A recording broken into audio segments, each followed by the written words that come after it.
Alright guys, Tam here for the Miniature War Room.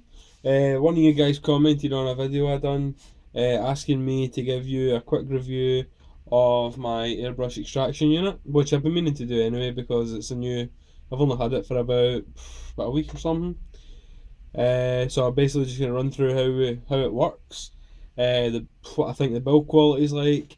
Basically, this is just going to be a no bullshit review. I don't endorse anything that's either good or it's bad. So you're going to get the truth and nothing but the truth because nobody sponsors me. Alright, guys. So this is the generic Chinese airbrush extractor.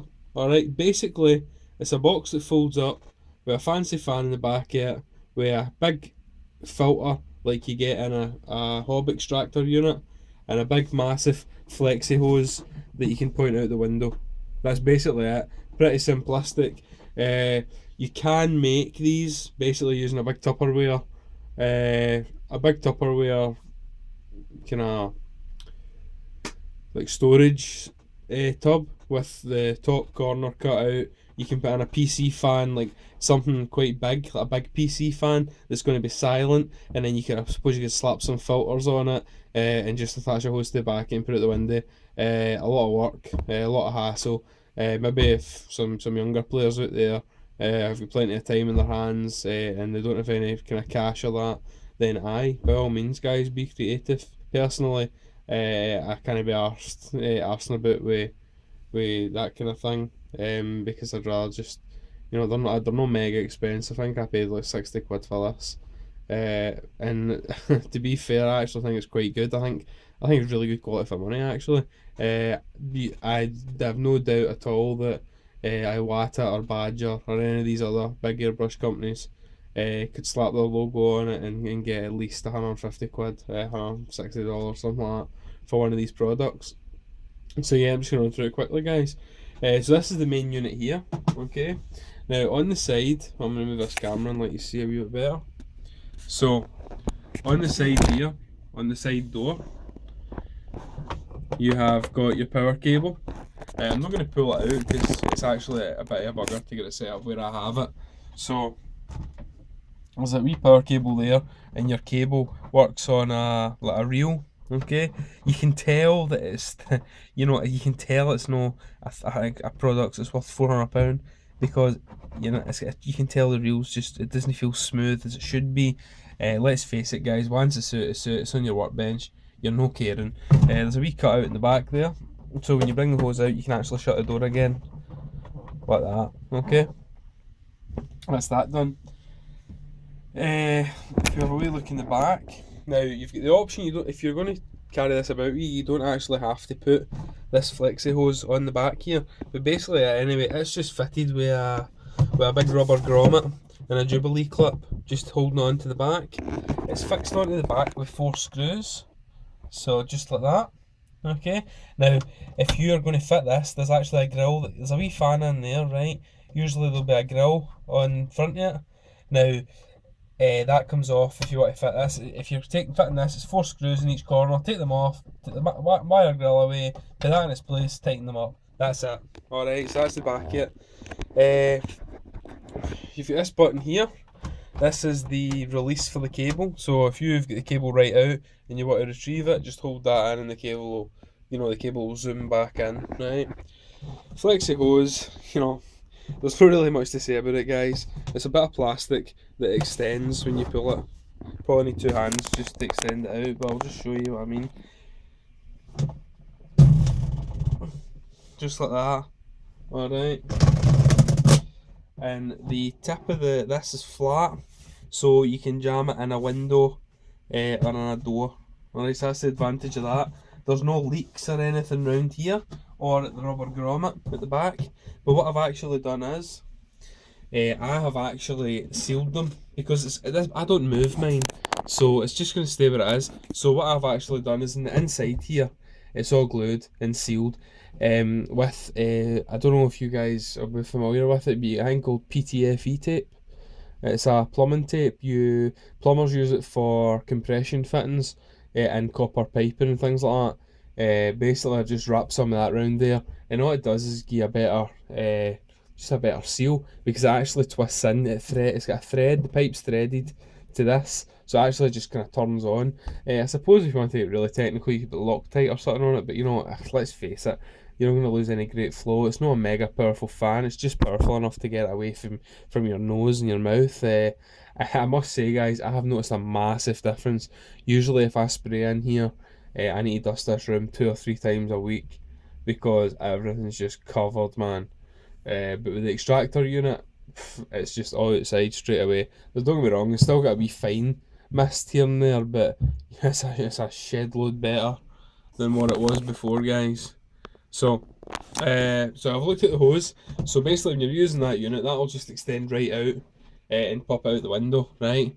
That's your on-off button up here. So it's just a rocker switch. I can see a wee red light in it as well, so you can hear it starting up. Don't know if you can hear the flow. I don't know if that's going to help any of you guys out there kind of determine anything. Here's your model number. So it's a 25 watt, 220 to 240 volt, 50 hertz. Okay, the airflow is 3 cubic meters per minute, and it's 47 decibels. There's the size of the actual dimensions. This one I got off eBay. I think I told you guys I paid like 65 quid or something for it. I'm not 100%, you know. For what it is, it's relatively cheap. Right, so actually folding this thing out. So there's a wee flap on the bottom. It just unclips. That folds up. Now the idea of this is a wind tunnel. Create a tunnel so that everything flows the right way. So don't fold that out whatever you do. Lift it from the bottom, and then you just pull it out towards you like that, right? I'm going to turn this back off because it's actually annoying me. Right, pull it out like that, it folds. Okay, now you can see the bottom, it's got 4 rubber feet, okay, and it's reinforced gridding as well, so it's not just, it helps to stiffen up the plastic, so you can actually put a wee bit of weight on it. The hinge type as well, it's not just like a crappy piano hinge, right? It's actually a pretty solid construction, and the plastics are actually really flexible on the side, so it's going to take a bit of abuse. But basically, just the way to set this up, fold these out, fold this up, that clicks in there. There's a wee housing just up in the top corners, so I'll show you it on this side. See the wee hole there? Well, that lines up with that wee tab, so it just lines up there and clicks in. That just holds it open, so you've got your 2 sides there, which you're going to stop overspray onto other projects or something you might have sitting about, right? So that's the side walls. Then you've got the front bit. Now the back of this is actually it's got a rebate. Right, if you guys don't know what a rebate is, see the thickness of the plastic. Take half the thickness of the plastic here and half the thickness of the plastic here and move them back a bit, and then when you close that, they actually go up against each other, so they're still flush on the outside, but you're getting basically an airtight seam on the side there. So I don't know if I can get that zoomed in just to show you what I'm talking about there, guys. No, I don't think the camera quality is going to be good enough. Oh, there we go. Right, so that's a rebate there, and the opposite rebate is on that side. So when we connect it up, I'll have a smooth finish. Okay. These are just clipped on here, like so, on the inside. You can clip them on and off for washing if you want to get particular. It just needs to dust down every so often, and most of the dust just does travel all the way back. Alright, so we'll just finish setting this up, guys, and walk through some other bits and bobs. You've got the wee flap up the top there, and that just locks in. You'll see the same idea with the holes there and on here. So once the rebates are sitting in against each other, that just folds down. You need to make sure that they're both set up at the right position, and then that locks that into place. Alright, see when that's locked into place, it's just a case of taking your hose, pulling it, and I've just got a window straight above there, and it just goes straight out that window. I'm not going to pull out the window because I just actually can't, I'm not airbrushing that, it's too tired. In here, you also get this wee carousel. I don't know the proper name for this, but you know, it's actually pretty good, to be honest. I'd say if that was getting sold on eBay, I reckon that would, you'd probably get that for about 10-15 quid. I reckon if I was to sell it on eBay, I'd expect to be getting 10 or 15 pounds, something like that for it. Anyway, that sits in the middle. So let's just say I'm about to spray. Turn my fan on. There's my filter here. As you can see, this is kind of used a bit, and that turns so I can actually spray my model while turning this, so I don't need to touch anything. Alright guys, I've got a spare filter which you actually get when you purchase one of these. So here's a spare filter, like that, okay, and it's actually 2 layers, so sorry, 3 layers of filter. First layer just catches your paint, second layer will filter the air, and the other one just helps flow. So you can actually see that to change the filters is pretty easy. You pull it out of the corner and there it is. So there's your first filter, there's your second filter, and there's a mesh grill, and that's pretty much it. And then right behind there is a fan pulling all the crap out of my window and away for your lungs.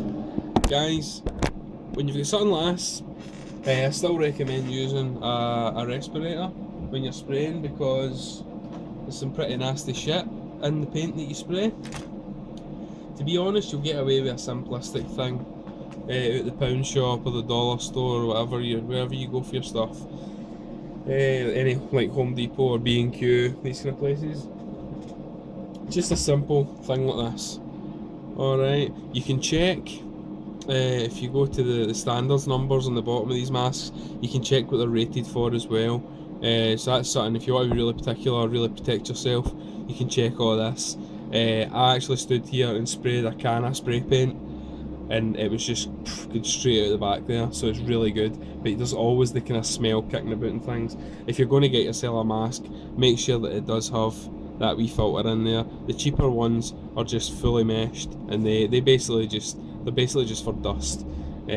So get a comfortable one as well, because I'm going to be wearing it for a while. I'm trying to think anything else I need to run through with you guys. I think that's actually that is pretty much the spray booth. Alright guys, so like, subscribe, comment. If you guys want to see anything else up here, then give me a holler and we'll get it up. Alright guys, keep it real. This is Tam for the mini wardroom. Catch yous.